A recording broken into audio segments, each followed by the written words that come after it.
ವೀಕ್ಷಕರೇ, ಇವತ್ತು ರಾತ್ರಿ ಎಲ್ಲರೂ ಮಲಗ್ತೀವಿ, ಆದ್ರೆ ಒಂದು ಟೆನ್ಷನ್ ಅಲ್ಲಿ ಬೆಳಗ್ಗೆ ಎದ್ದೊಳ್ತೀವಿ. ಯಾಕೆಂದ್ರೆ ಯಾವುದಕ್ಕೆ ಹೆಚ್ಚು ರೇಟ್ ಕಟ್ಟಬೇಕು, ಟ್ಯಾಕ್ಸ್ ಕಟ್ಟಬೇಕು, ಯಾವುದಕ್ಕೆ ಹೆಚ್ಚು ಬೆಲೆ ಆಗಿದೆ ನಿಮಗೆ ನಾಳೆಯಿಂದ ಗೊತ್ತಾಗುತ್ತೆ.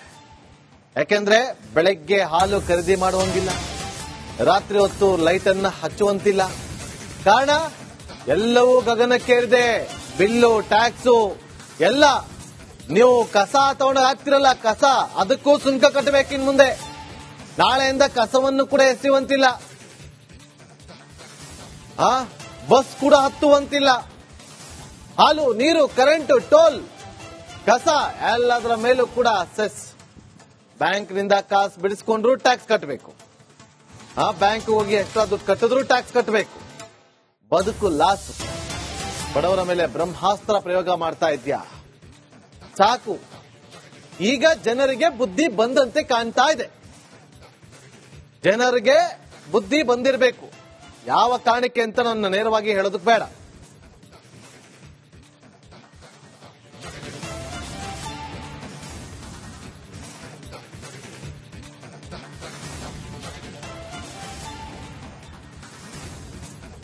ಸ್ವಲ್ಪ ಮಿಡಲ್ ಕ್ಲಾಸ್ ಅಲ್ಲಿರೋದು ನೀಲಿ ಪಾಕೆಟ್ ಅನ್ನ ತಗೋತಾ ಇದ್ರು.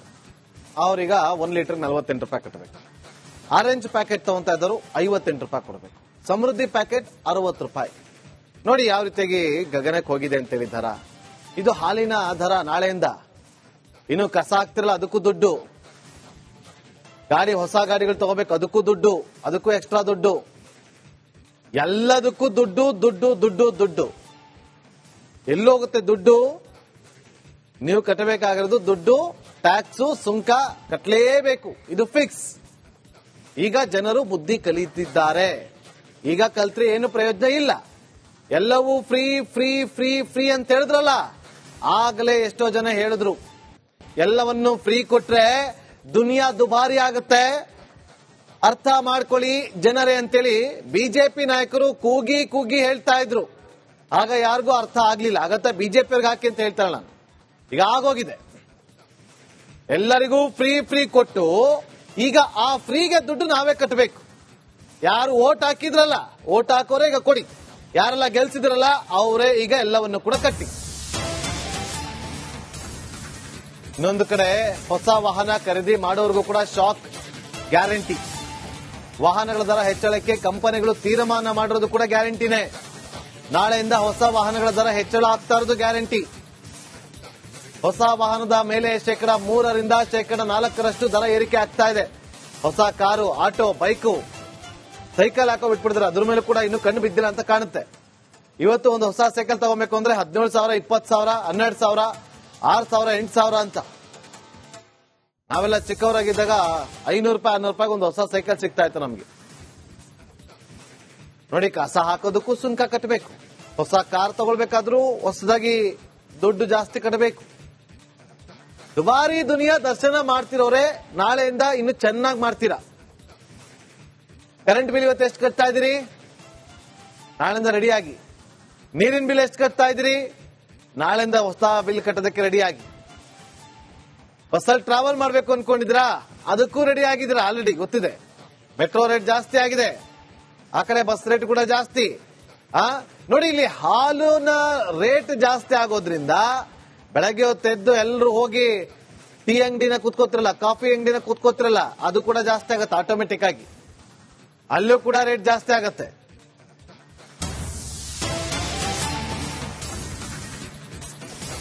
ಬೆಲೆ ಏರಿಕೆ ವಿರುದ್ಧ ಬಿಜೆಪಿ ಪ್ರತಿಭಟನೆ ಮಾಡೋದಕ್ಕೆ ಸಜ್ಜಾಗಿದೆ. ಸರ್ಕಾರದ ವಿರುದ್ಧ ಬಿಜೆಪಿ ನಾಯಕರು ಕಹಳೆಯನ್ನ ಮೊಳಗಿಸೋದಕ್ಕೆ ಮುಂದಾಗ್ತಾ ಇದ್ದಾರೆ. ಕಾಂಗ್ರೆಸ್ ಅಧಿಕಾರಕ್ಕೆ ಬಂದಾಗಿನಿಂದ ಬೆಲೆ ಏರಿಕೆ ಆಗ್ತಾನೆ ಬರ್ತಾ ಇದೆ. ರಾಜ್ಯಾದ್ಯಂತ ಉಗ್ರ ಹೋರಾಟಕ್ಕೆ ಬಿಜೆಪಿ ಮುಂದಾಗ್ತಾ ಇದೆ.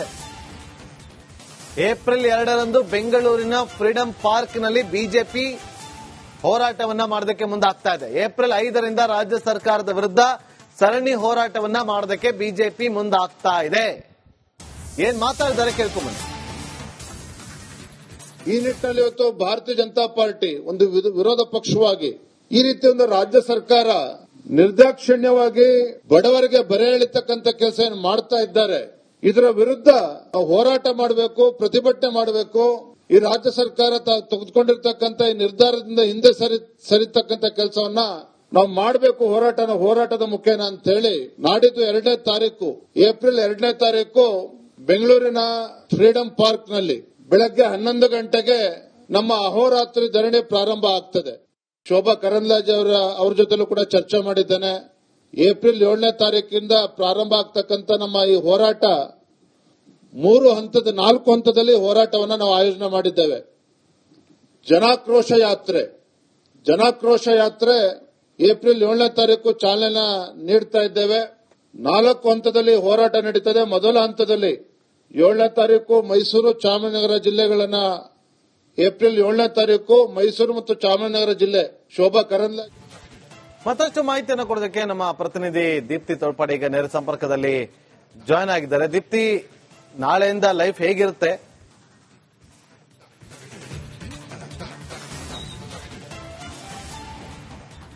ನಾಗೇಂದ್ರ ಬಾಬು, ಪ್ರಮುಖವಾಗಿ ನಾಳೆಯಿಂದ ಎಲ್ಲದರ ಬೆಲೆ ಕೂಡ ಹೆಚ್ಚಳ ಆಗ್ತಾ ಇದೆ. ಬೆಳಿಗ್ಗೆ ತರುವಂತಹ ಹಾಲಿನ ದರ ಕೂಡ ಹೆಚ್ಚಳ ಆಗಿದೆ. ಇವರು ಸರ್ಕಾರದವರು ಹೇಳ್ತಾ ಇದ್ರು ಹಾಲಿನ ದರ ಹೆಚ್ಚು ಹೊರೆಯಾಗದಂತೆ ನಾವು ₹1 ಅಥವಾ ₹2 ಮಾಡ್ತೀವಿ ಅಂತ. ಆದ್ರೆ ಏಕಾಏಕಿ ₹4 ಮಾಡಿರುವಂತದ್ದು. ಈ ಹಿನ್ನೆಲೆಯಲ್ಲಿ ಹಾಲಿನ ದರ ಬೆನ್ನಲ್ಲೇ ಹೋಟೆಲ್ಗಳಲ್ಲಿ ಕಾಫಿ ಟೀ ದರವನ್ನ ಕೂಡ ಹೆಚ್ಚಳ ಮಾಡೋ ಆಲೋಚನೆಗೆ ಹೋಟೆಲ್ ಮಾಲೀಕರು ಮುಂದಾಗಿದ್ದಾರೆ. ಅಷ್ಟೇ ಅಲ್ಲ, ಕಳೆದ 1 ವಾರದ ಹಿಂದೆ ರಿಪಬ್ಲಿಕ್ ಕನ್ನಡ ಹೋಟೆಲ್ಗಳಲ್ಲಿ ಹೋಗಿ ಟೀ ಕಾಫಿ ಬೆಲೆ ಏನಾದ್ರೂ ಹೆಚ್ಚಳ ಆಗಿದೆಯಾ ಅನ್ನೋ ಒಂದು ರಿಯಾಲಿಟಿ ಚೆಕ್ ಅನ್ನ ಮಾಡಿದಂತಹ ಸಂದರ್ಭದಲ್ಲಿ ಇನ್ನು ಹಾಲಿನ ದರನೇ ಹೆಚ್ಚಳ ಆಗಿಲ್ಲ. ಅದಾಗಲೇ ಹೆಚ್ಚಿನ ಹೋಟೆಲ್ಗಳಲ್ಲಿ ₹5 ಇಂದ ₹6ವರೆಗೂ ಹೆಚ್ಚಳ ಮಾಡಿರುವಂತಹ ಉದಾಹರಣೆಗಳು ಕಂಡು ಬಂದಿದೆ. ಈಗ ಹೇಗೂ ಕೂಡ ಹಾಲಿನ ದರ ಹೆಚ್ಚಳ ಆಗ್ತಾ ಇದೆ. ಇದು ಅವರಿಗೆ ಒಳ್ಳೆ ಒಂದು ವಿಚಾರ. ಹೀಗಾಗಿ ಏಕಾಏಕಿ ಅವರು ಕೂಡ ಹಾಲು, ಬೇರೆ ಬೇರೆ ರೀತಿಯ ತಿಂಡಿ ತಿನಿಸುಗಳ ಬೆಲೆವನ್ನ ಕೂಡ ಹೆಚ್ಚಳ ಮಾಡೋದಕ್ಕೆ ಮುಂದಾಗಿದ್ದಾರೆ. ಇನ್ನು ನಾಳೆಯಿಂದ ಕಸದ ಸೆಸ್ ಅನ್ನ ಕೂಡ ಬಿಬಿಎಂಪಿ ಹಾಕ್ಲಿಕ್ಕಿದೆ. ಅಂದ್ರೆ ಇದು ನಾವು ವರ್ಷದ ಆಸ್ತಿ ತೆರಿಗೆಯನ್ನು ಕಟ್ತೀವಿ, ಅದರಲ್ಲೇ ಈಗ ಕಸದ ತೆರಿಗೆಯನ್ನ ಕಟ್ಟುವಂತಹ ಒಂದು ಪರಿಸ್ಥಿತಿಗೆ ಸಿಟಿ ಜನ ಸಿಲುಕಿದ್ದಾರೆ. ಇನ್ನು ಹೋಟೆಲ್ ಮಾಲೀಕರಿಗೆ ಇದು ಒಂದು ಕೂಡ ದೊಡ್ಡ ಹೊಡೆತ. ಯಾಕಂದ್ರೆ ಇಲ್ಲಿ ತನಕ ಅವರು ಕಸದ ಲಾರಿ ಅವರಿಗೆ, ಕಸದ ಸಿಬ್ಬಂದಿಗಳಿಗೆ ₹5,000 ಕೊಡ್ತಾ ಇದ್ರು. ತಿಂಗಳ ಕಸವನ್ನ ಅವ್ರು ಎತ್ಕೊಂಡು ಹೋಗ್ತಾ ಇದ್ರು. ಆದ್ರೆ ನಾಳೆಯಿಂದ ಹಾಗಾಗೋದಿಲ್ಲ. 1 ಕೆಜಿ ಕಸಕ್ಕೆ ₹12 ಕೊಡಬೇಕಾಗುತ್ತೆ. ಒಂದು ದರ್ಶಿನಿಯಲ್ಲಿ ಕನಿಷ್ಠ ಪಕ್ಷ 50 ರಿಂದ 60 ಹಸಿ ಕಸದ ಕಲೆಕ್ಷನ್ ಆಗುತ್ತೆ. ಸೊ ಅಲ್ಲಿಗೆ ಇವರು ಅದರ ಲೆಕ್ಕಾಚಾರವನ್ನ ಹಾಕಿದ್ರೆ ತಿಂಗಳಿಗೆ 30 ರಿಂದ 35 ಸಾವಿರದಷ್ಟು ಕಸದ ಸೆಸ್ ಅನ್ನ ಹಾಕುವಂತಹ ಹೊರೆ ಹೋಟೆಲ್ ಮಾಲೀಕರಿಗೆ ಸಿಗ್ತಾ ಇದೆ. ಇನ್ನು ಟೋಲ್ಗಳಲ್ಲಿ ಹೋಗ್ತೀವಿ ಅಂತ ಹೇಳಿದ್ರೆ ನಾಳೆ ಅದರ ಕೂಡ ದುಡ್ಡು ಹೆಚ್ಚಳ ಆಗ್ತಾ ಇದೆ. ಅಷ್ಟೇ ಅಲ್ಲ, ಎಟಿಎಂ ವಿತ್ಡ್ರಾವಲ್ 3 ಏನು ಫ್ರೀ ಮಾಡಿದ್ದಾರೆ, ಅದರ ಒಂದು ಶುಲ್ಕವನ್ನ ಕೂಡ ಹೆಚ್ಚಳ ಮಾಡಿರುವಂತದ್ದು. ಹೀಗಾಗಿ ಪ್ರತಿ ಬೆಲೆಯ ಹೆಚ್ಚಳದಿಂದ ಜನ ಕಂಗಾಲು ಹೋಗಿದ್ದಾರೆ. ಮುಖ್ಯವಾಗಿ ಮಿಡಲ್ ಕ್ಲಾಸ್ ಜನ ಏನಿದ್ದಾರೆ ಅವರು ತತ್ತರಿಸಿ ಹೋಗಿರುವಂತದ್ದು. ಎಲ್ಲೊಂದ್ ಕಡೆ ಶ್ರೀಮಂತರಿಗೆ ಇದು ದೊಡ್ಡ ಹೊಡೆತ ಬೀಳೋದಿಲ್ಲ, ಅಥವಾ ತುಂಬಾನೇ ಬಡವರಿದ್ರೆ ಅವರು ಕೂಡ ಯಾವುದೋ ರೀತಿಯಾಗಿ ಅದನ್ನ ಜೀವನವನ್ನ ನಿರ್ವಹಿಸ್ತಾರೆ. ಆದ್ರೆ ಮಿಡಲ್ ಕ್ಲಾಸ್ಗೆ ಹಾಗೂ ಅಲ್ಲ ಹೀಗೂ ಇಲ್ಲ, ಅಡ್ಡಕತ್ತರಿಯಲ್ಲಿ ಸಿಲುಕಿರುವಂತಹ ಪರಿಸ್ಥಿತಿ ಆಗಿದೆ. ಸೊ ನಾಳೆಯಿಂದ ಅವ್ರು ಏನ್ ದುಡಿತಾ ಇದ್ದಾರೆ ಅದರಲ್ಲಿ ಮತ್ತಷ್ಟು ಸೇವಿಂಗ್ ಅನ್ನ ಮಾಡಿ ಇವತ್ತು ಖರ್ಚು ಮಾಡಬೇಕಾದಂತಹ ಪರಿಸ್ಥಿತಿ ಇದೆ. ಇಲ್ಲಿ ತನಕ ಒಂದು ಮಿಡಲ್ ಕ್ಲಾಸ್ ಅಲ್ಲಿ ಒಂದಿಷ್ಟು ಸೇವಿಂಗ್ ಅನ್ನ ಮಾಡಿ ಮಕ್ಕಳ ಭವಿಷ್ಯಕ್ಕೆ, ಶಿಕ್ಷಣಕ್ಕೆ, ಮದುವೆಗೆ ಈ ರೀತಿಯಾಗಿ ಲೆಕ್ಕಾಚಾರವನ್ನ ಹಿಡ್ಕೊಂಡು ಸೇವಿಂಗ್ ಅನ್ನ ಮಾಡ್ತಾ ಇದ್ರು. ಆದ್ರೆ ಆ ಸೇವಿಂಗ್ ಇನ್ಮೇಲಿಂದ ಉಳಿಯೋದು ಡೌಟ್. ಯಾಕಂದ್ರೆ ಎಲ್ಲನೂ ಕೂಡ ಖರ್ಚಾಗುತ್ತೆ. ಕೆಲವೊಂದು ಮನೆಗಳಲ್ಲಿ ಸಾಲವನ್ನ ಮಾಡಿ ಜೀವನವನ್ನ ನಿರ್ವಹಣೆ ಮಾಡುವಂತಹ ಪರಿಸ್ಥಿತಿ ಇದಾಗಿದೆ. ಹೀಗಾಗಿ ಜನಸಾಮಾನ್ಯರನ್ನ ಮಾತಾಡಿಸುವಂತಹ ಸಂದರ್ಭದಲ್ಲಿ ಎಲ್ಲರೂ ಕೂಡ ಹೇಳಿರುವಂತದ್ದು, ನಮಗೆ ಗ್ಯಾರಂಟಿ ಯೋಜನೆಗಳನ್ನ ಕೊಡಬೇಡಿ ದಯವಿಟ್ಟು, ಅದ್ರ ಬದಲು ಈ ದರ ಹೆಚ್ಚಳ ಮಾಡಿದ್ದೀರಾ ಅದನ್ನ ಕಮ್ಮಿ ಮಾಡಿ. ಅದು ಹಾಲಿರ್ಬೋದು, ಮೊಸರು ಇರ್ಬೋದು, ಬೇಳೆ ಇರ್ಬೋದು, ಅಕ್ಕಿ ಇರಬಹುದು, ಬಳಸುವಂತಹ ಕುಕಿಂಗ್ ಆಯಿಲ್ ಇರಬಹುದು, ಇದರ ಒಂದು ಬೆಲೆಯನ್ನ ಕಮ್ಮಿ ಮಾಡಿ. ಆಗ ನಮಗೆ ಬದುಕಲಿಕ್ಕೆ ಸಾಧ್ಯ ಆಗುತ್ತೆ. ನಾವು ಬಸ್ನಲ್ಲಿ ಹಣವನ್ನ ಕೊಟ್ಟೆ ಓಡಾಡ್ತೀವಿ, ಅದು ದೊಡ್ಡ ವಿಚಾರ ಅಲ್ಲ. ಯಾಕಂದ್ರೆ ಎಷ್ಟೋ ಜನ ಪ್ರತಿನಿತ್ಯ ಓಡಾಡುವಂತವ್ರು ಇಲ್ಲ. ಓಡಾಡುವಂತವರು, ಕಚೇರಿಗೆ ಹೋಗುವಂತವರು, ಅವರು ತಮ್ಮ ಪಾಕೆಟ್ ನಿಂದ ಹಣವನ್ನ ಹಾಕೊಳ್ಳುವಷ್ಟು ಶಕ್ತಿಯುತರಾಗಿರ್ತಾರೆ ಅನ್ನೊಂದು ವಿಚಾರಗಳನ್ನ, ಅಭಿಪ್ರಾಯಗಳನ್ನ ಹೇಳ್ತಾ ಇದ್ದಾರೆ.